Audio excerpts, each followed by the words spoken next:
Step 3, helping children to say how they feel, why they feel this way, and what they want to happen. That's the goal. Finding words is a progressive skill. Kids do get better at it as they get older, but it takes time and it does take coaching. And it's got to be continuously taught and continuously reinforced. A simple start would be for your child to begin to say, I feel, name the feeling, I feel because, and state what happened. That's a really good simple start, because that frames then a context that you can talk with them within. Go gently, be consistent, and praise them when they find their words. I've got a little group of kids, our 5-year-olds that I'm working with in What's the Buzz, and I left them tonight to come here. And of course, one of the things that we're constantly saying to each other is when you feel a certain way, try to find your words. Because when you find your words, other people get how you're feeling.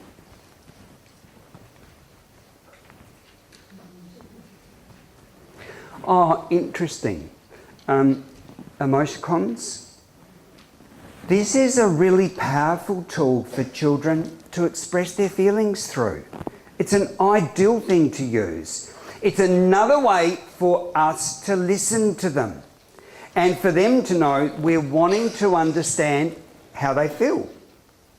In a study published just last month in the Journal of Early Childhood Development and Care, 78 children aged just 3 years old to 5 at Flinders University were found to very accurately communicate complicated feelings to adults by using emoticons.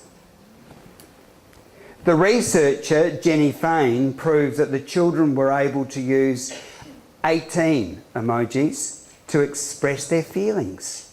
This set the scene for them to actually then talk more about their feelings. And during the research, once they started talking about their feelings and they could see that the researcher got it, they wouldn't stop.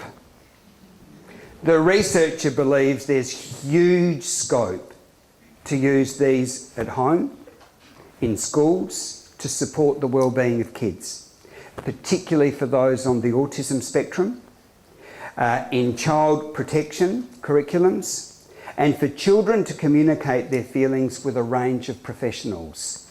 Have a play with it at home. See how it goes.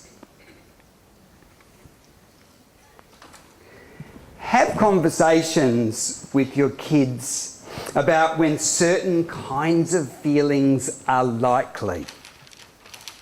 This enables them to mentally rehearse for the future or a future event. It provides a real edge about how they might handle things tomorrow or next week. So let's play another quiz together. Again, I want you to do this kind of thing over dinner, for example, with your own kids. Okay, here are some typical situations that trigger tricky feelings.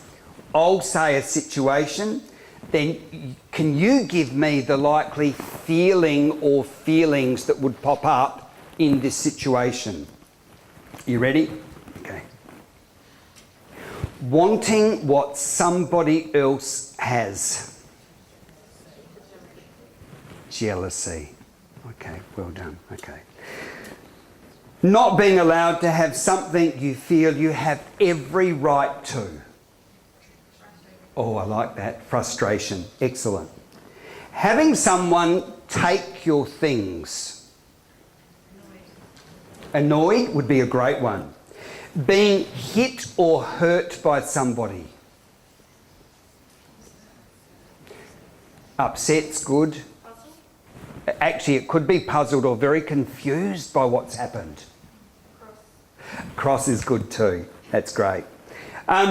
Someone who keeps on talking and talking about rubbish.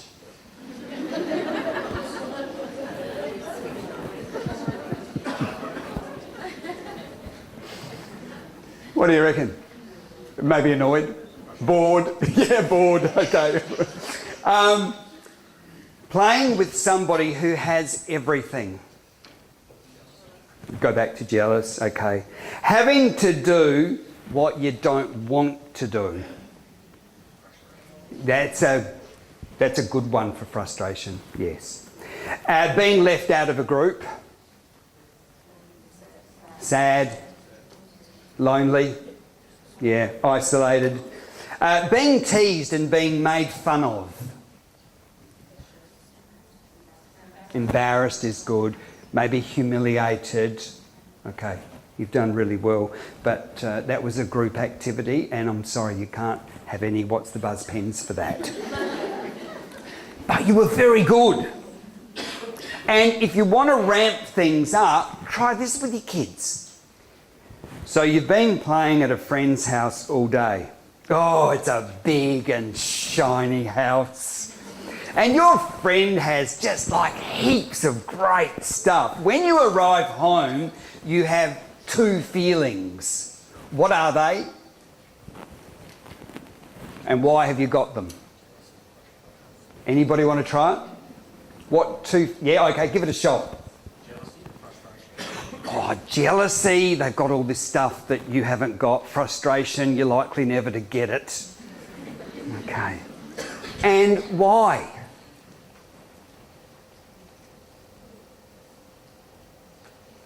Oh, and look, I'll help you here because I'll just go back into kid world, which kind of is the world I live in, really. Because I want it. It's really that simple. Because I want it. I want it a lot. All right, try another one. You ready? You and Kim are friends, but today at school, Kim wouldn't play with you. What feeling might you have and why? Yes.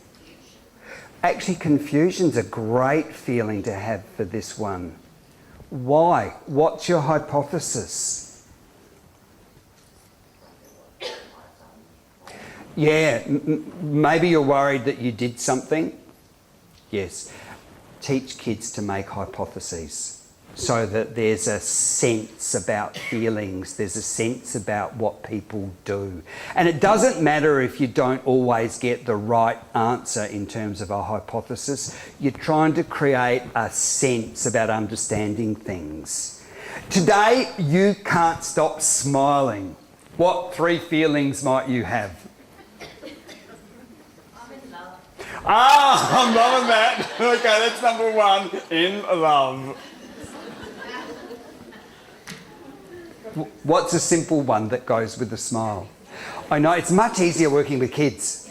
We just overthink. We really do, don't we? Yep. And third one?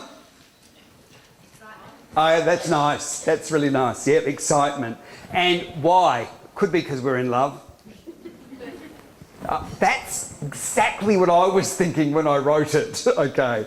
Last one. You and Dee are great friends. Today, Dee told you her mother is very sick and she is in hospital. What two feelings might you have? Sadness for your friend Dee and her mum.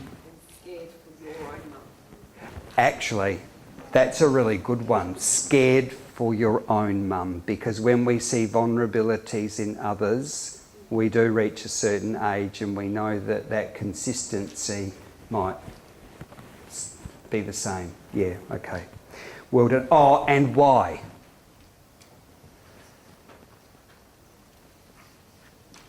I would go probably a fearfulness, you know, and it is kids do get to that realistic age where they do understand things about death and the fact that random things do happen sometimes. Yeah. Which for me in my work brings me to the fact that I don't think television news for certain kids is really a great idea to have on in the background.